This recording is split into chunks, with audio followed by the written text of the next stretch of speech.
அனைவருக்கும் இதயத்தின் பொங்கல் நல்வாழ்த்துக்கள். பொங்கலோ பொங்கல்.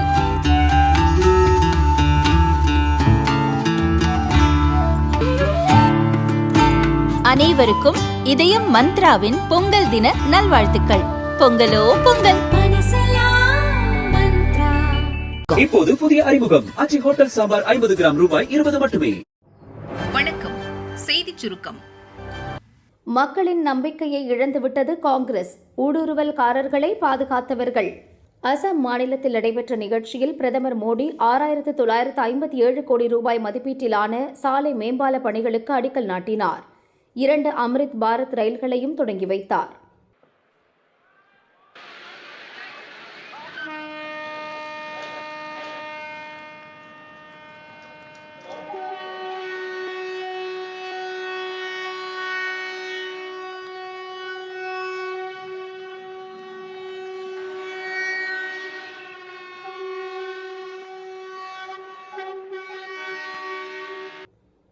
பின் உரையாற்றிய பிரதமர் மோடி, நாடு முழுவதும் மக்களின் முதல் தேர்வாக பாஜக மாறிவிட்டது.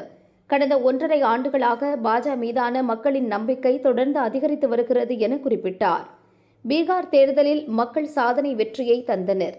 கேரளா, மகாராஷ்டிரா உள்ளாட்சி தேர்தல்களில் பாஜகவுக்கு பெரும் ஆதரவு வழங்கியுள்ளனர்.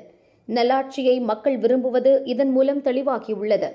வளர்ச்சி, பாரம்பரியம் இரண்டையும் பாதுகாக்க மக்கள் கவனம் செலுத்துவதால் பாஜகவை ஆதரிக்கிறார்கள். காங்கிரசின் எதிர்மறை அரசியலை நாடு தொடர்ந்து நிராகரித்து வருகிறது. காங்கிரஸ் கட்சி பிறந்த நகரமான மும்பையில் அது 5வது இடத்துக்கு பின்தங்கியுள்ளது. மகாராஷ்டிராவில் பல ஆண்டுகள் ஆட்சி செய்த காங்கிரஸ் முற்றிலும் காணாமல் போய்விட்டது. நாட்டின் நம்பிக்கையை காங்கிரஸ் இழந்துவிட்டது.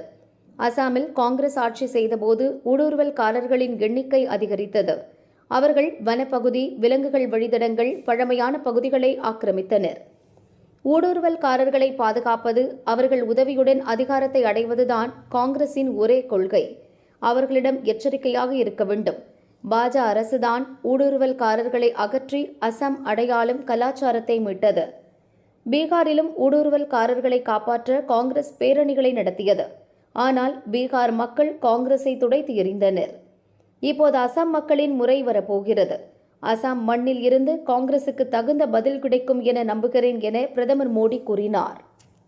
पूरे नॉर्थ ईस्ट के विकास के लिए नए दरवाजे खोल रहा है. असम एक्ट ईस्ट पॉलिसी को दिशा दे रहा है.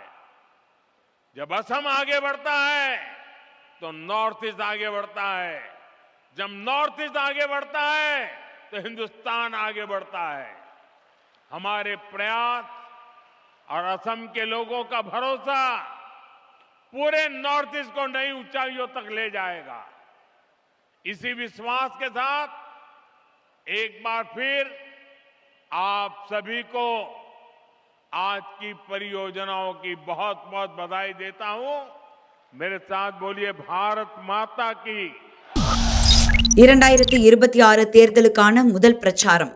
மோடி வரும் நாளில் பெரிய ட்விஸ்ட். மேடையில பாப்பீங்க. பாரதிய ஜனதா தலைவர் பரபரப்பு. 23ஆம் தேதி தமிழகம் வரும் பிரதமர் மோடி 2026 சட்டசபை தேர்தலுக்கான தனது முதல் பிரச்சாரத்தை துவங்குகிறார். இது தொடர்பான முக்கிய தகவல்களை தமிழக பாஜக தலைவர் நயினார் நாகேந்திரன் செய்தியாளர்களிடம் தெரிவித்தார்.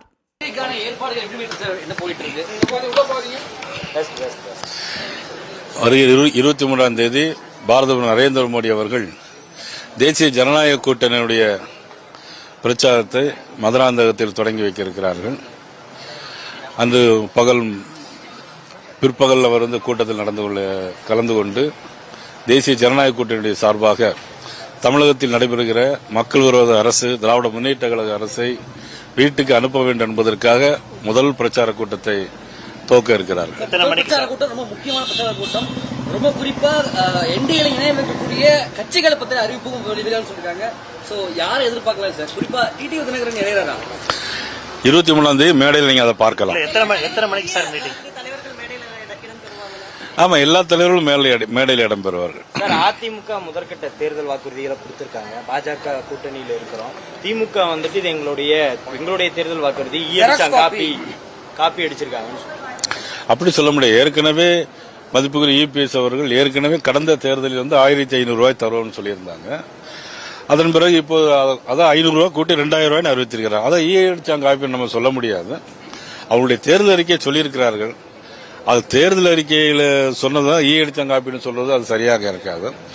எந்த அறிக்கை இருந்தாலும் மக்கள் மனதில் மிகப்பெரிய மாற்றம் ஏற்பட போகிறது. அதே தான் நிச்சயமா உணர்த்தும். மத்திய பாதுகாப்புத்துறை அமைச்சகம் ஓசூர் விமான நிலைய திட்டத்துக்கு அனுமதி மறுத்திருக்காங்க. இது சம்பந்தமா இல்ல, அது வந்து அனுமதி எங்கேயுமே மறுக்கல. அதுல சில விளக்கங்கள் கேட்டிருக்காங்க. எடுத்த உடனே மறுப்பு என்று சொல்ல முடியாது. கூட்டணியில தேமுதிக இடம்பெறுமா? 23ஆம் தேதி உங்களுக்கு பதில் கிடைக்கும்.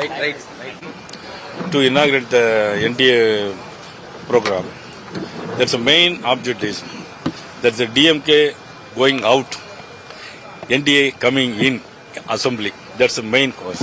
Sir, Alliance Party joining NDA, what can we expect, sir? Is TTV joining and TTV and OPS joining the alliance? You will be seen 23rd on the stage. Thanks, sir. CBI முன் 2வது முறை ஆஜராக விஜய் டில்லி புறப்பட்டார். தனி விமானத்தில் பயணம். கரூரில் விஜய் பிரச்சார கூட்டத்தில் ஏற்பட்ட நெரிசலில் சிக்கி 41 பேர் இறந்த சம்பவம் தொடர்பாக சிபிஐ விசாரணை நடத்தி வருகிறது. கரூரில் சிபிஐ அதிகாரிகள் முகாமிட்டு பாதிக்கப்பட்ட குடும்பத்தினர், ஆம்புலன்ஸ் டிரைவர்கள், பொதுமக்கள் என பல தரப்பினரிடமும் விசாரணை நடத்தி வருகின்றனர். விஜயின் பிரச்சார பஸ்ஸையும் கரூர் சிபிஐ அலுவலகத்திற்கு வரவழைத்து விஜய் டிரைவரிடம் விசாரணை நடத்தினர். டில்லியில் உள்ள சிபிஐ தலைமை அலுவலகத்தில் தவேக நிர்வாகிகள் ஆனந்த், ஆதவ் அர்ஜுனா, நிர்மல்குமார் ஆகியோரிடம் சில வாரங்களுக்கு முன் விசாரணை நடத்தப்பட்டது. அதன் தொடர்ச்சியாக கடந்த 12ஆம் தேதி விஜய் டில்லியில் சிபிஐ அலுவலகத்தில் ஆஜரானார். அவரிடம் 6 மணி நேரம் சிபிஐ அதிகாரிகள் விசாரணை நடத்தினர். கரூர் வேலுச்சாமிபுரத்தில் நடந்த கூட்டத்திற்கு பல மணி நேரம் தாமதமாக வந்தது ஏன்? 10,000 பேர்தான் வருவார்கள் என முடிவுக்கு வந்தது எப்படி? தண்ணீர் வசதியை கூட செய்யாதது ஏன் என பல கேள்விகளை சிபிஐ அதிகாரிகள் விஜயிடம் கேட்டனர். 13ஆம் தேதியும் அவரிடம் விசாரணை நடத்த சிபிஐ அதிகாரிகள் திட்டமிட்டிருந்தனர். ஆனால் ஜனநாயகன் படத்துக்கு தணிக்கை சான்றிதழ் பெறுவதில் சிக்கல் இருப்பதால் சென்னையில் சட்ட வல்லுநர்களுடன் ஆலோசிக்க வேண்டியிருப்பதாக விஜய் கூறினார். அதனால் இன்னொரு நாள் விசாரணைக்கு வருகிறேன் என விஜய் கேட்டார். அவரது கோரிக்கையை சிபிஐ அதிகாரிகள் ஏற்றுக்கொண்ட நிலையில் 13ஆம் தேதி சென்னை திரும்பினார். சென்னைக்கு வந்ததும் அவருக்கு சிபிஐ மீண்டும் சம்மன் அனுப்பியது. வரும் 19ஆம் தேதி சிபிஐ அலுவலகத்தில் ஆஜராக வேண்டும் என அதில் கூறப்பட்டிருந்தது. தற்போது பொங்கல் பண்டிகை முடிந்த நிலையில் சிபிஐயின் 2ஆம் கட்ட விசாரணைக்கு ஆஜராவதற்காக இன்று மாலை 4:30 மணிக்கு சென்னையிலிருந்து தனி விமானம் மூலம் விஜய் டில்லி புறப்பட்டு சென்றார். பிரபல நட்சத்திர ஓட்டலில் தங்கும் விஜய் நாளை சிபிஐ அலுவலகத்தில் விசாரணைக்காக ஆஜராவார். முதல் கட்ட விசாரணையைப் போலவே இம்முறையும் பல மணி நேரத்திற்கு சிபிஐ அதிகாரிகள் விசாரணை நடத்த திட்டமிட்டுள்ளதாக டில்லி வட்டாரங்கள் தெரிவித்தன. கடந்த முறை விஜய் டில்லி சென்றபோது நிர்மல்குமார் உள்ளிட்ட நிர்வாகிகள் உடன் சென்றனர். ஆனால் இம்முறை விஜய் தனியாகத்தான் விமானத்தில் டில்லிக்கு புறப்பட்டார். சவுக்கு சங்கர் அட்மிட், ஐபிஎஸ் மிரட்டுவதாக கவலை. யூடியூபர் சவுக்கு சங்கர் உடல்நலக்குறைவு காரணமாக தனியார் மருத்துவமனையில் சிகிச்சையில் உள்ளார். இதுகுறித்து அவர் வெளியிட்டுள்ள பதிவில் கூறியிருப்பதாவது: உடல்நிலை மிக மோசமானதால் ஒரு தனியார் மருத்துவமனையில் சிகிச்சை எடுத்தேன். இன்னும் சிகிச்சையில் இருக்கிறேன். என்ன சிகிச்சை என்ற விவரத்தை கொடுக்க வேண்டும் என அருண் ஐபிஎஸ் தனியார் மருத்துவமனையை மிரட்டுகிறார். மருத்துவமனை அஞ்சுகிறது. ஒரு மனிதன் உடல்நிலை சரியில்லாமல் சிகிச்சை எடுக்கக்கூடாதா? அவன் உயிர் வாழக்கூடாதா? இது ஆட்சியா என சவுக்கு சங்கர் கேள்வி எழுப்பியுள்ளார். சமீபத்தில் வழக்கு ஒன்றில் ஜாமீனில் வந்த சங்கர் பொங்கலுக்கு முன்தினம் வீடியோ ஒன்றை வெளியிட்டார். சவுக்கு மீடியாவில் பணியாற்றக்கூடிய அத்தனை பேரும் கைது செய்யப்படுவதற்கான சூழல் ஏற்பட்டுள்ளது. தங்கள் மீது SC ST பிரிவில் வழக்கு பதிவாகியுள்ளது என கூறியிருந்தார். 230 பயணிகளுடன் பறந்த விமானம் திடீர் தரையிறக்கம், நடுவானில் பரபரப்பு. டெல்லியிலிருந்து மேற்கு வங்கத்தின் பாக்டோக்ராவுக்கு இண்டிகோ ஏர்லைன்ஸ் விமானம் இன்று காலை 7:46 மணிக்கு புறப்பட்டது. 230 பயணிகள், 2 பைலட்டுகள் மற்றும் 5 விமான பணிப்பெண்கள் விமானத்தில் இருந்தனர். காலை 8:36 மணிக்கு நடுவானில் பறந்து கொண்டிருந்த போது விமானத்துக்கு வெடிகுண்டு மிரட்டல் விடுக்கப்பட்டது.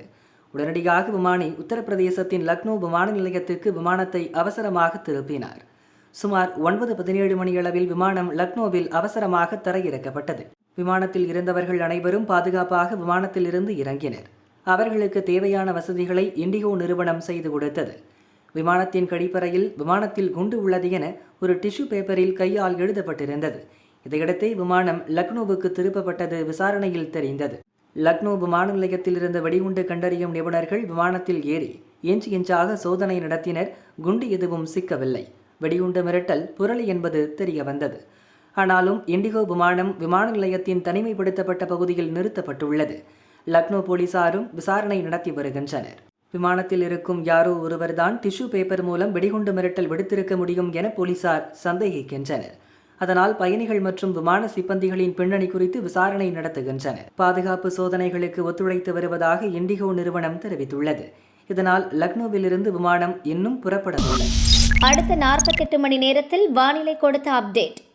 சென்னை வானிலை ஆய்வு மையம் வெளியிட்டுள்ள அறிவிப்பில் கூறியுள்ளதாவது: வடகிழக்கு பருவமழை அடுத்த 48 மணி நேரத்தில் தமிழகம், புதுவை, காரைக்கால் மற்றும் அதனை ஒட்டிய தென்னிந்திய பகுதிகளில் இருந்து விலகுவதற்கான வாய்ப்புள்ளது.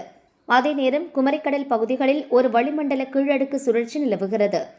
இதன் எதிரொலியாக 22ஆம் தேதி வரை தமிழகம், புதுவை மற்றும் காரைக்கால் பகுதிகளில் வறண்ட வானிலை நிலவக்கூடும். அதிகாலையில் ஓரிரு இடங்களில் லேசான பனிமூட்டம் காணப்படும். 23, 24ஆம் தேதிகளில் தமிழகம், புதுவை மற்றும் காரைக்காலில் லேசானது முதல் மிதமான மழைக்கு வாய்ப்புள்ளது. சென்னை மற்றும் புறநகர் பகுதிகளில் அதிகாலையில் லேசான பனிமூட்டம் காணப்படும். அதிகபட்ச வெப்பநிலை 30 to 31 டிகிரி செல்சியஸ், குறைந்தபட்சமாக 19 to 20 டிகிரி செல்சியஸ் இருக்கக்கூடும் என தெரிவிக்கப்பட்டுள்ளது. தொடரும் அவலம். கைகளால் சாக்கடை அடைப்பை சரி செய்யும் தூய்மை பணியாளர்.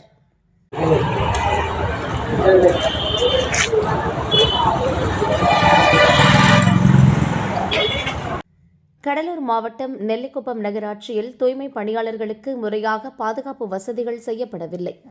அவர்கள் பாதுகாப்பு உபகரணங்கள் இன்றி வெறும் கைகளால் கழிவுநீர் வாய்க்கால் அடைப்புகளை அகற்றியது சமீபத்தில் சர்ச்சையானது.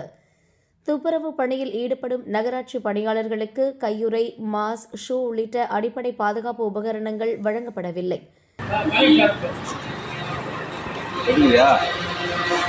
பாருங்க, நகராட்சியினுடைய அவல நிலை பாருங்க. கிளவுஸ் கூட இல்லாம கழிவுநீர் வாய்க்கால்ல கையை விட்டு அடக்கி வருகிறாங்க. இது நகராட்சியினுடைய எவ்வளவு ஒரு தொழிலாளர்களுடைய மக்களுக்கு இவனுடைய நோய்வாய்ப்பட்டு குணமடைஞ்சா என்ன பண்ணுவாங்க?